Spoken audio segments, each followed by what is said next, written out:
Imagine waking up to your cat trying to have a conversation with you. Not meowing, not purring. Actual words. That's the morning Theo wakes up to. The day every animal on Earth learns how to talk. Scientists never predicted this. There was no warning, no experiment gone wrong.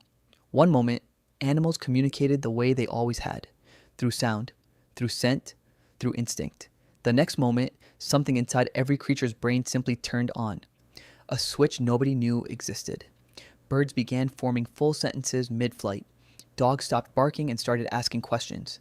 Even insects, in their own strange clicking rhythm, began to speak. Theo's first clue was Mimi, sitting by the window. She turned to him and said, calmly, "You're late feeding me." For a few seconds, Theo just stared. His brain refused to process it. Then Mimi said it again, louder, more annoyed. He ran outside. The street had already changed. Dogs were negotiating walk times with their owners. Crows shouted warnings to each other about passing cars. Somewhere, a parrot repeated gossip it had clearly been storing up for years. At the edge of town, farmers stood frozen. Their cows refused to be milked without, in their own words, better working conditions. By the second day, the whole world was scrambling. News anchors read reports live as elephants in captivity calmly asked to go home. Zoos shut their gates one by one. Lions explained, patiently, that they missed open land. Fishing boats returned to harbor completely empty. The fish, it turned out, had simply asked the fishermen to let them go. And somehow, quietly, most of them listened. Within a week, entire industries began to change shape. Farms restructured around consent. New laws recognized animals as communicators, not property. It wasn't one law or one country, it was the whole world shifting at once. Theo noticed something smaller happening too. Something personal. His neighbor apologized to a spider in her bathroom before carrying it outside.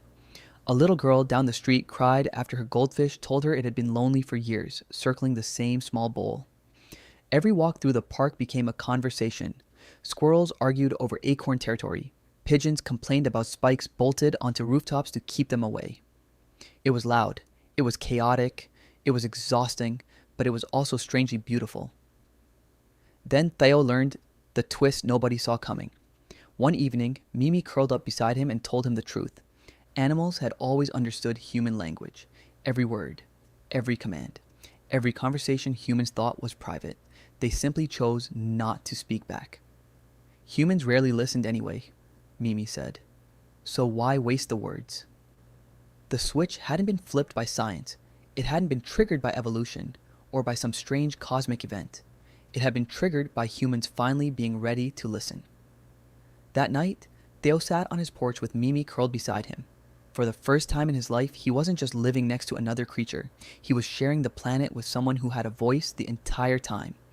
And once you learn to truly listen, you can never go back to not hearing it.